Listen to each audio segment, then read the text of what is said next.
Hello दोस्तों, अद्भुत कहानी संग्रह में आपका स्वागत है। आज की हमारी कहानी है दखल।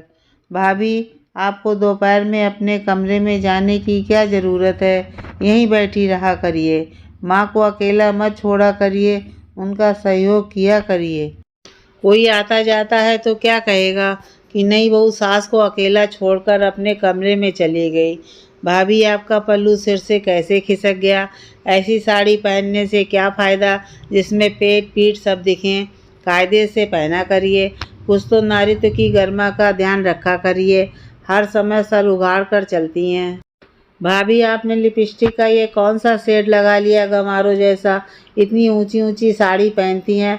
आप शहर में ब्याह कर आई हैं। आप अपना गांव देहात भूल जाइए। ये है विशाखा जी की 4 भाइयों की अकेली बहन। गजब नकचड़ी, और अपने आप को एकदम परफेक्ट और सामने वाले को एकदम फुहर समझती। बड़े भाई मानस के साथ ही माँ बेटी दोनों रहती। बाकी तीनों भाई बाहर रहकर पढ़ लिख रहे थे। माँ देवकी जी भी कभी कुछ नहीं कहती, बल्कि हंसकर उसकी हरकतों को और भी समर्थन देती। बड़े भाई मानस की शादी होकर भाभी राधिका ब्याह कर इस घर में आई। अच्छी खासी पढ़ी लिखी राधिका विशाखा को समझ नहीं आती।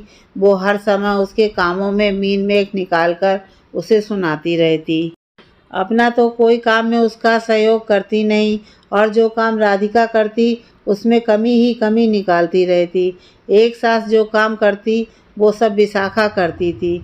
देवकी जी खुद तो बहू को ज़्यादा कुछ नहीं कहती थी, लेकिन बेटी को भी कभी नहीं रोकती थी कि बहू के साथ ऐसा व्यवहार मत करो, उसे अपनापन प्यार दो जिससे उससे भी खुशी मिले।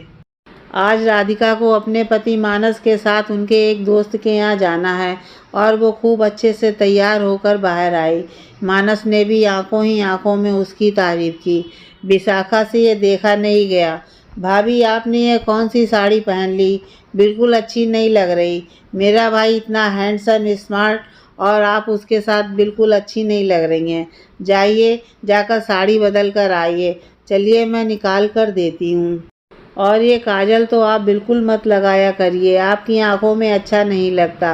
राधिका ने कुछ कहना चाहा तो मानस ने इशारे से चुप रहने को कहा और बोला, साड़ी विशाखा को नहीं पसंद है तो जाकर चेंज कर लो, उसमें कितना समय लगेगा।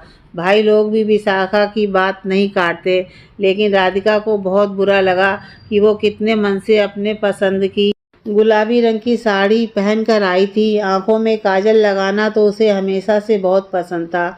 सब कहते भी थे उसकी आंखों में काजल बहुत अच्छा लगता है, और किसी को ना भी अच्छा लगे तो क्या, उसे भी तो पता है कि उसके ऊपर क्या सूट करता है क्या नहीं। क्या हर चीज़ ननद जी ही डिसाइड करेंगी? राधिका का मन बहुत खराब हो गया। उसकी हर चीज़ में विशाखा का दखल जरूरी था। ऐसा लगता जैसे वो जानबूझकर ही उसके पीछे पड़ी रहती, लेकिन अपनी किसी चीज़ में उसे बिल्कुल भी दखलंदाजी पसंद नहीं थी। विशाखा राधिका को एक मिनट चैन से नहीं बैठने देती। राधिका को साड़ी पहनकर काम करने में तकलीफ़ होती तो उसने अपनी सासू माँ से सूट पहनने की इजाज़त मांगी, तो उनके बोलने से पहले ही विशाखा बोल पड़ी, भाभी, शादीशुदा औरतें साड़ी में ही अच्छी लगती हैं, सूट में नहीं। साड़ी पहनकर काम करने की आदत डालिए। राधिका कब कितने बजे अपने कमरे में सोने जाएगी और सुबह कितने बजे उठेगी, वो कब अपने पति के साथ कौन से दोस्त या रिश्तेदार के घर क्या पहनकर जाएगी, यहाँ तक कि उसे मानस के साथ ज़रा देर के लिए अकेला नहीं छोड़ती। ये सारे निर्णय विशाखा ही लेती, और अपना भी ज़रूर साथ में ही जाती।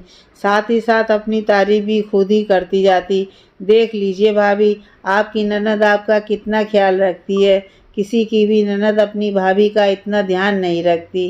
राधिका बेसब्री से इंतज़ार कर रही थी कि विशाखा कब अपने ससुराल जाए और वो अपने घर में अपनी इच्छा अनुसार रहे। जल्दी ही विशाखा के लिए भी रिश्ते देखे जाने लगे। एक दिन सासू माँ राधिका को सुनाने लगीं, विशाखा तुम्हारा बहुत ध्यान रखती है, ससुराल चली जाएगी तब तुम्हें पता चलेगा।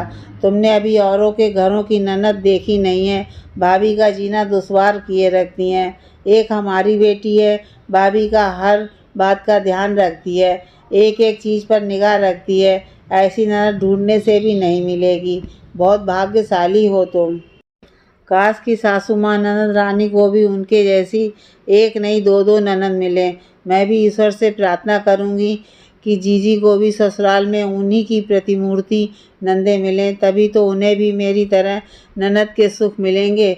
वरना तो जीजी को पता ही नहीं चलेगा कि अनजाने में ही उन्होंने मेरे ऊपर कितने उपकार किए हैं, जिनका एहसान तो मैं कभी चुका ही नहीं पाऊँगी। आज राधिका ने बड़े ही प्यार से सासू माँ और ननद जी को आईना दिखा दिया। राधिका की बातें सुनकर माँ बेटी एक दूसरे का मुंह देखने लगी। कहीं राधिका की प्रार्थना सच में ईश्वर ने सुन ली तो ससुराल में क्या हाल होगा। किस्मत से विशाखा को दो दो ननद मिली और वो भी उससे 4 कदम आगे। शुरू में तो विशाखा जब मायके आती तो खूब बड़ा चढ़ाकर सबकी तारीफ करती, लेकिन धीरे धीरे अपने आप ही सब कुछ बताने लगी। एक दिन वो राधिका से बोली, लगता है भाभी आपने बहुत सच्चे मन से ईश्वर से मेरे लिए प्रार्थना की थी, तभी उन्होंने झट से आपकी सुन ली और मुझसे भी 4 हाथ आगे नंदे दे दी, जिन्होंने मुझे एहसास करवा दिया कभी किसी का दिल इतना भी मत दुखाओ कि ईश्वर के सामने उसके मन से अनजाने में ही आपके लिए बद्दुआ निकल जाए। मुझे अपनी गलती पता चल गई है। मैंने ज़रूरत से ज़्यादा आपको परेशान किया, इसलिए अब भुगत रही हूँ। हो सके तो मुझे माफ़ कर दें। अरे नहीं जीजी, वो तो मैंने ऐसे ही मजाक में कह दिया था। आपने सुना होगा, दिन भर में एक बार इंसान की ज़बान पर माँ सरस्वती विराजमान होती हैं और वो जो बोलता है वो सच हो जाता है, और आपकी ज़बान पर उस समय माँ सरस्वती विराजमान थीं। इसलिए आपने जो भी मेरे लिए कहा वो सच हो गया और मुझे अपनी गलती का एहसास भी हो गया। राधिका विशाखा की बातें सुनकर सोचने लगी, चलिए ससुराल जाकर आपको पता तो चला, जब ऐसी ननद मिल जाए तो बहू का ससुराल में जीना दुश्वार हो जाता है और जाने अनजाने मन से ऐसी बददुआ निकल ही जाती है।